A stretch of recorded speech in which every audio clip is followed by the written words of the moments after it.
Buenos días, bienvenidos a un espacio más de Meditando en la Palabra. Bendecimos a todas las personas que nos escuchan a través de la emisora Ebenezer Estéreo y también a nuestro canal de YouTube. Señor, en esta mañana te damos gracias, te bendecimos, te adoramos, te glorificamos.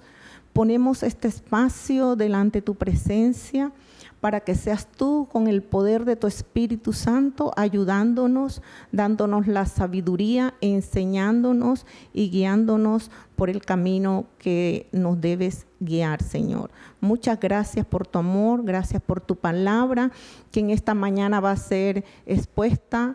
Gracias, Señor, porque esta palabra llegue a cada corazón, que sea, Señor, tocando cada miembro de nuestro cuerpo, de nuestra mente, de nuestro ser, que tu palabra sea llegada con poder a nuestras vidas.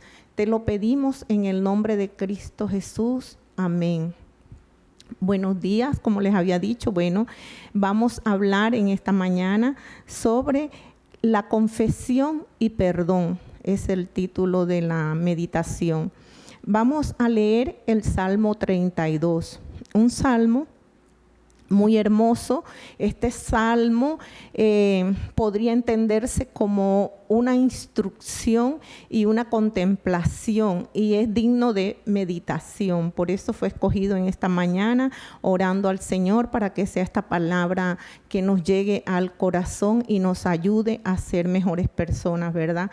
Dice que se nos dice la ocasión específica en la vida de David que motivó este canto. No se dice, pero se cree que que fue cuando él cometió el pecado con Betsabé. Pero en este salmo se enseña también que es un cántico de un alma rescatada que se regocija en las maravillas y en la gracia de Dios.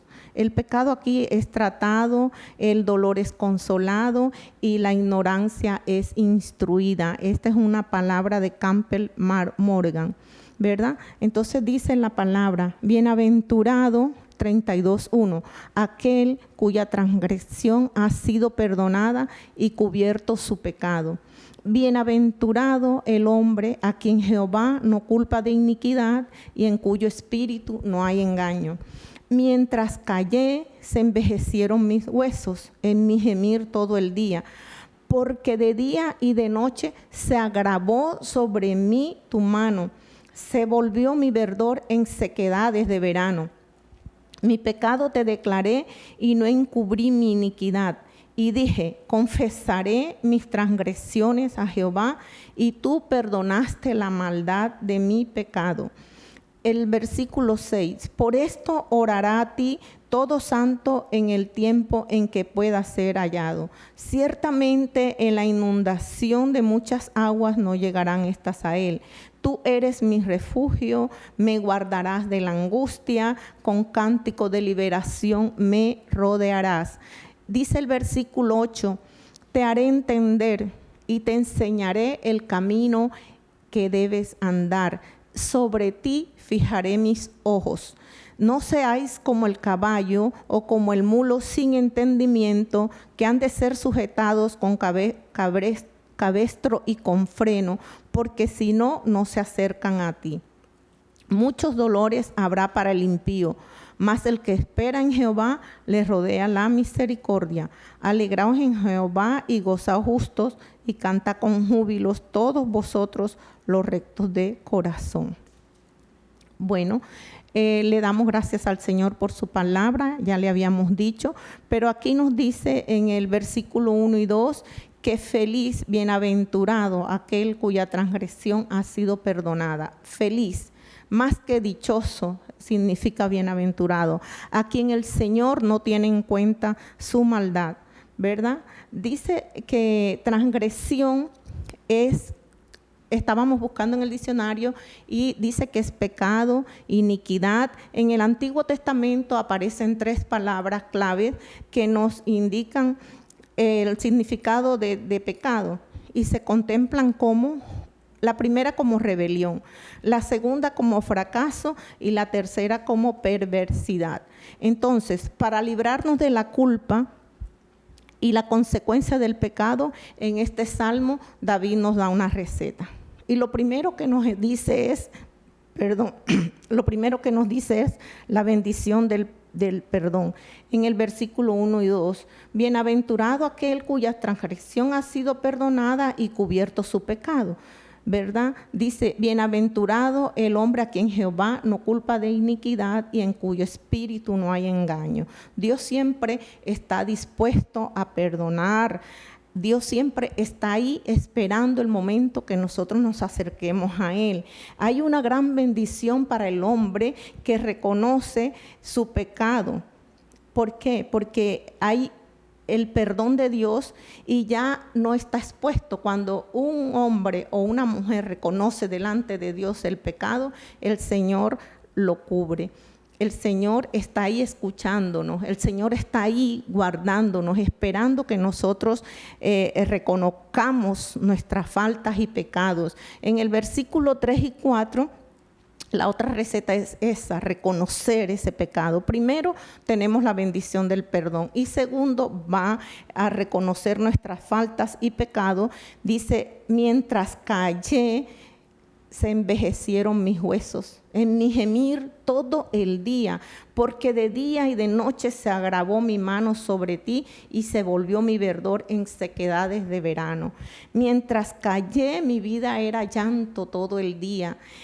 Los efectos físicos de su estado de resistencia a arrepentirse, a confesar el pecado, lo mantenía con agonía, ¿verdad? Y ese pesar que produce el pecado oculto. David perdió lo más valioso de su vida por estar encubriendo su pecado. Perdió su salud, perdió su paz mental, perdió el favor y la felicidad de Dios, perdió el favor de Dios. ¿Por qué él? Porque él estaba encubriendo su pecado, él lo tenía ahí guardado, estaba siendo hipócrita y no reconocía que estaba pecando, ¿verdad? Él no se atrevía a confesar.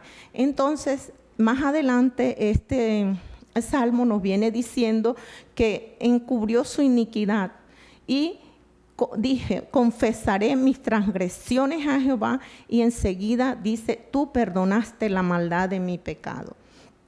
Entonces en el versículo 6 dice, por esto orará a ti todo santo en el tiempo en que pueda ser hallado. Ciertamente la inundación de muchas aguas no llegarán estas a él. En el versículo 5 que venimos leyendo dice la palabra que reconocer y confesar el pecado con un corazón sincero y arrepentido siempre dará como resultado el misericordioso perdón de Dios cuando reconocemos y confesamos. Dice, la eliminación de la culpa y el don de su constante presencia. David recoge unos términos claves que ha empleado para describir el pecado en los versículos 1 y 2, pero ahora lo hace en un contexto de confesión personal, de él hacia su Dios. Es algo personal, mío con el Señor. Así lo está haciendo David aquí en este versículo. Y dice que identifica estas cosas aborrecibles y estas afrentas a la persona de Dios como suyas. Pero en Proverbios 28:13 nos dice la palabra que el que cubre los pecados no prosperará. Y en Juan 1, del 8 al 10 nos dice, si decimos que no tenemos pecado, nos engañamos a nosotros mismos y la verdad no está en nosotros. Pero si confesamos nuestros pecados, el Señor es fiel y justo para perdonar nuestros pecados y limpiarnos de toda maldad, dice la palabra. Y si decimos que no hemos pecado, le hacemos a Él mentiroso y su palabra no está en nosotros. Este es lo que dice en la palabra en Juan 1, del 8 al 10. Dice que si decimos que no hemos pecado, le hacemos mentiroso, porque todos somos pecadores delante del Señor. Entonces dice que la palabra de Dios no está en nosotros. En el versículo 6 dice, por eso orará a ti todo santo en el tiempo en que pueda ser hallado. Y ciertamente la inundación de muchas aguas no llegarán estas a él. David resalta que toda persona que conoce la gracia de Dios no debería apreciarse de esta gracia en el sentido de descartar la confesión, que la confesión sí o sí debe ser un estilo de vida para nosotros. Cuando tenemos pecado debemos confesarlos delante del Señor. Y también nos dice en la segunda parte, la inundación de muchas aguas no llegarán estas a él. Dice que los enemigos de nosotros, los mares embravecidos, los desastres naturales, los abismos, no llegarán a nosotros. Todo lo que sea que venga en contra de nosotros no llegarán a ti, dice la palabra. La inundación de muchas aguas no llegarán a él, porque el Señor nos guarda, ¿verdad? Cuando nosotros confesamos y estamos haciendo lo correcto delante de Dios. Dice que somos guardados. Y en el versículo 7, tú eres mi refugio, me guardarás de la angustia, con cántico de liberación me rodearás. Rodeado con ese cántico de liberación, rodeado con la presencia del Señor, rodeado, dice el Señor, no nos está condenando, no nos está criticando, no nos brinda inseguridad, no nos está brindando desconfianza. Por el contrario, dice, nos rodea con cántico de liberación. Él es nuestro refugio, Él es el que nos guarda, el que nos protege. Entonces dice, no solo tiene el perdón David, ¿verdad? Sino que también tiene la victoria sobre el pecado y tiene alegría. No se gana nada con callarnos, ¿verdad? Con callar el pecado y vivir en hipocresía. Tenemos que confesarlo, tenemos que declarar nuestro pecado delante del Señor. Eso genera una victoria, eso genera un perdón, eso nos genera una dirección nueva, eso nos da protección para cada rato, cada paso que tengamos contra el peligro o contra el enemigo. En el versículo 8 nos sigue diciendo el Señor, y es como una promesa bien hermosa que el Señor nos da en el versículo 8, porque estábamos leyendo y estaba leyendo el Salmo y sentía yo como esa, ¿verdad? Esa protección del Señor que a veces la tenemos tantas veces, pero la echamos a un lado. Pero como la palabra tiene vida y nos habla, la palabra es viva y eficaz, decía la palabra en el versículo 8, te haré entender y te enseñaré el camino en que debes andar. A cada uno de nosotros el Señor nos da ese entendimiento, el Señor nos da consejos,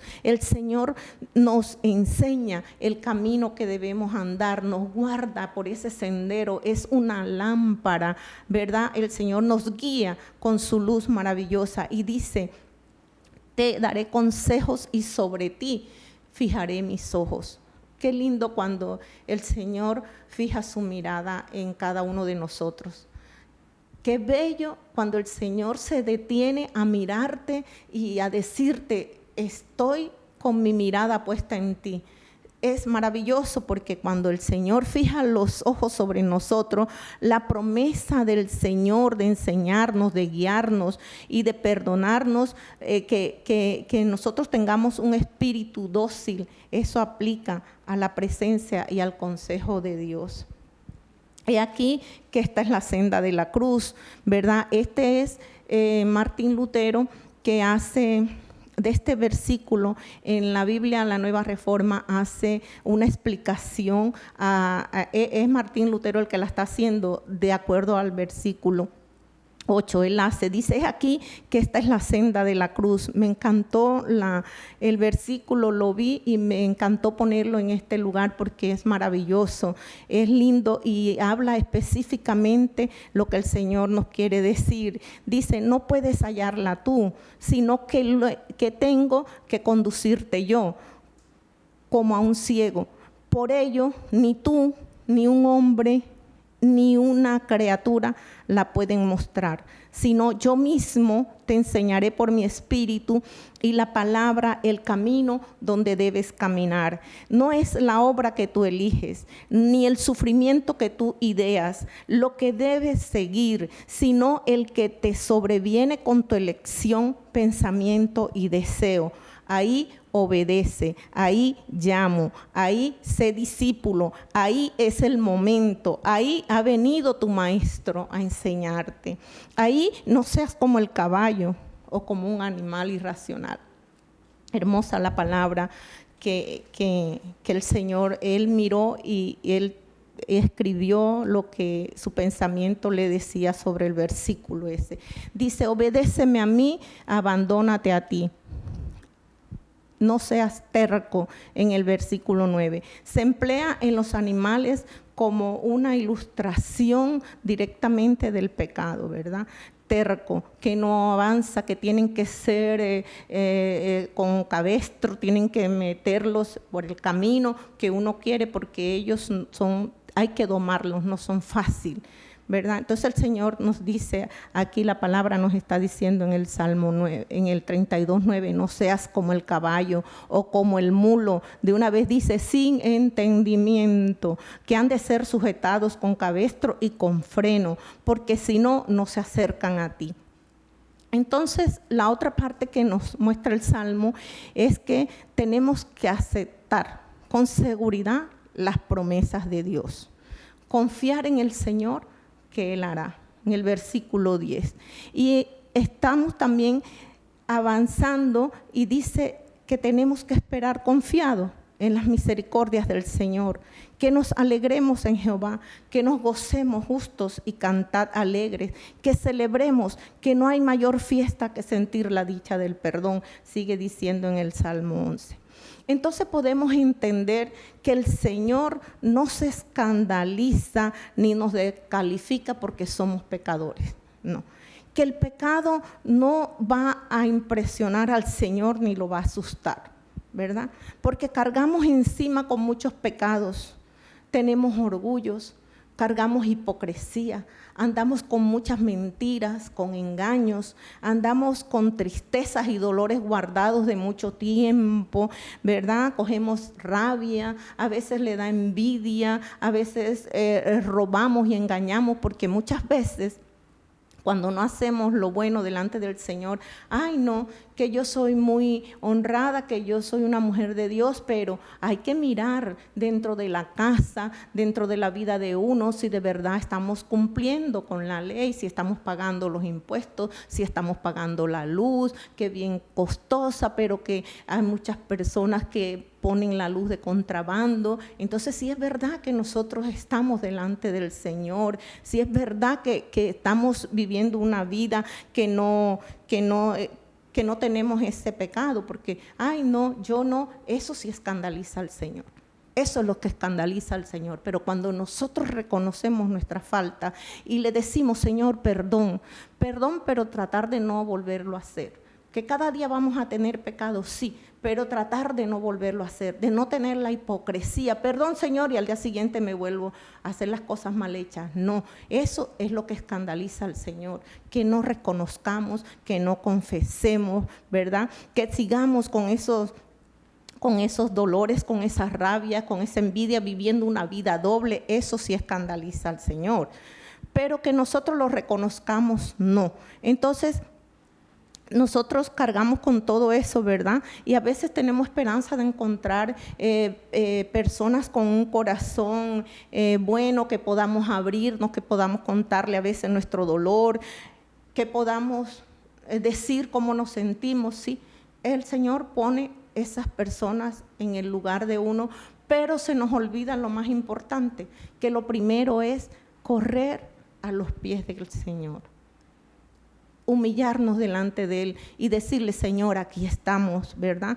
Aquí estamos, porque tú eres el Dios todopoderoso, el que nos borra y nos libra de todas nuestras maldades, el que borra de esos libros nuestros saldos negativos es Él, el que cancela nuestras deudas. A Él es que tenemos que correr, porque Él no nos va a juzgar, Él no nos va a dejar en vergüenza, porque Él no se va a escandalizar. Y la confesión nos lleva muchas veces a recorrer nuevos rumbos, nuevos amaneceres, nuevos caminos, nuevos mares, nuevas rutas para poder evangelizar. Nos lleva cuando nosotros confesamos el pecado y somos libres, tenemos un nuevo cambio en nuestras vidas, ¿verdad? Tenemos nuevos éxitos y necesitamos del Señor para ser libres de heridas, de dolor, de engaños, de traiciones. Lo necesitamos para poder sanarnos nosotros. Y cuando nosotros somos sanos, podemos ayudar a muchas personas, ¿verdad? La confesión dice que nos brinda la oportunidad de poder llevar las buenas noticias a otros y hablarles a la luz de Cristo. Qué bueno que el Señor nos da esa oportunidad, ¿verdad? Entonces, nosotros podemos entender este salmo y podemos seguir todo el día meditando en él y nos llenamos de esa bendición porque nosotros recordamos que Dios es amor, que el Señor nos protege, que el Señor nos guarda, que el Señor en su infinita misericordia siempre va a ser Dios, y resaltamos estas partes donde el Señor dice en el Salmo 32 que Él es nuestro refugio, que Él nos guarda, que Él nos aparta y nos protege del peligro, ¿verdad? Cuando confesamos, que Él nos rodea con ese cántico de liberación que nos envuelve, que Él nos da sabiduría, que el Señor coloca su mirada en nosotros, que nos enseña el camino. Tiene tantas cosas maravillosas este salmo, porque dice que su amor nos envuelve. Qué lindo cuando nos sentimos envueltos en el amor del Señor. Es un deleite maravilloso cuando nos sentimos envueltos en su presencia. Él nos da su alegría a lo último, porque el Salmo dice en el versículo 11, alegraos en Jehová y gozaos justos y cantad con júbilo todos vosotros los rectos de corazón. Y esa alegría nos envuelve, nos muestra el rostro diferente, nos muestra la forma de hablar, de actuar diferente, porque así sea bajo la circunstancia que sea, cuando nosotros confesamos, el Señor nos da esa alegría y esa paz en el corazón. Hermanos, que el Señor les bendiga, y a los amigos que nos escuchan también, que la bendición de Dios esté sobre cada uno de ustedes, y que si tenemos algo que confesar, nos postremos delante del Señor o de la manera que tú lo puedas hacer y confieses tu pecado, porque eso te trae una nueva vida, una nueva forma de ver las cosas, una nueva restauración. Además, te alegra el alma. El perdón es un don exclusivo de Dios. Y los invitamos a que se acerquen al Señor y pidan perdón por todo lo que tengan en su corazón y el deseo de hacerlo. Que Dios bendiga su palabra y los bendiga a todos ustedes. Amén. Bendito sea el Señor.